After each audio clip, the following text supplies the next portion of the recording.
Before strict censorship took hold, there was a brief, daring period in Hollywood, a time of remarkable artistic risk. Before the motion picture production code started mandating moral certainties and twin beds, cinema was free to explore a much more complicated world. And maybe the perfect emblem of this era is the 1930 American film debut of Marlene Dietrich, a German actress who was about to completely reinvent the femme fatale in the film Morocco. You see, with the arrival of sound, studios were scrambling for new kinds of stars. Paramount Pictures wanted its own answer to MGM's Greta Garbo, and they found it in Dietrich. But what they got wasn't just another actress. She was a cinematic presence unlike any other, projecting this entirely new form of allure, one that was defined by intelligence, by self-possession, and a kind of profound world-weariness. The real essence of this cultural shift, this new direction, can be found in a single performance. Just a few minutes of screen time in her American debut managed to distill the spirit of the age and challenge some of its most basic conventions. Under the direction of her mentor, Josef von Sternberg, Morocco introduced American audiences to Amy Jolly, a nightclub singer of immense cynicism who shows up in North Africa with little more than a suitcase and a past she never talks about. Their collaboration was really a study in shadow and light, a meticulously crafted new kind of stardom. Now, to really appreciate the full impact of Dietrich's performance, we have to understand the specific historical window that made it possible. This was a period of creative freedom that, looking back, would seem astonishingly brief. This period is known today as the pre-code era. Now, the motion picture production code had been written, but it wasn't being rigorously enforced yet.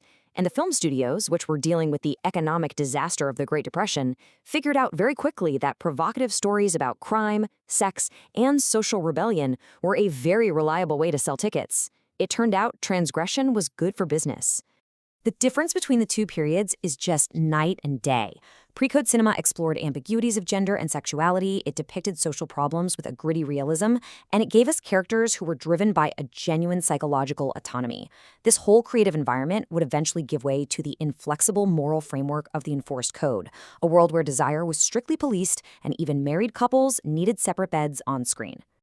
And that brings us to the singular moment that would cement Dietrich's legendary status. The scene is a crowded, smoke-filled nightclub, and it contains an action so subversive that its power hasn't really diminished over all these years. Dietrich appears on stage, not in a gown, but in a man's tuxedo and top hat. Just the visual itself would have been a shock to audiences in 1930. She carries herself with this masculine nonchalance that somehow only amplifies her femininity. During her song, she moves into the audience, walks up to a woman, plucks a flower from her, and then, very matter-of-factly, kisses the woman on the lips. And this is what's so important. The gesture isn't played for laughs, and it's not some moment of cheap sensationalism. It's performed with this detached European sophistication. With this one single action, Dietrich is doing more than just subverting gender norms. She's embodying a psychology of complete autonomy, a woman whose desires are entirely her own. This period of thematic and creative exploration, however, was not built to last. Organized forces of moral censorship were gaining power, and they would soon bring this era of cinematic freedom to a very definitive end. Morocco came out at the very beginning of this brief window. For the next 4 years, American films would tackle adult themes with a frankness that would then disappear for decades. But that window of opportunity was closing fast. By the middle of 1934, the Hays Code started to be enforced with absolute authority. Actions like the kiss in Morocco simply vanished from the American screen. Dietrich's tuxedo was, metaphorically speaking, put back in the closet in favor of appropriate femininity, and the complex ambiguities of her persona were scrubbed clean in the name of moral certainty.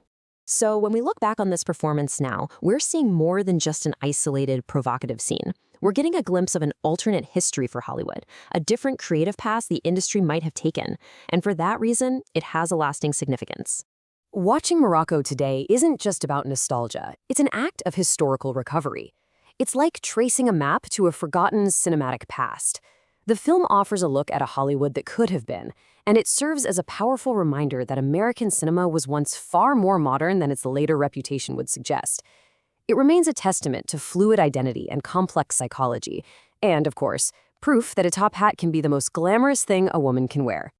This brief, audacious era of pre-code Hollywood really poses an enduring question about art and censorship. In an industry so often defined by its limits and its rules, we're left to wonder what kinds of truths the cinema might have told had it never learned to be afraid of the shadows.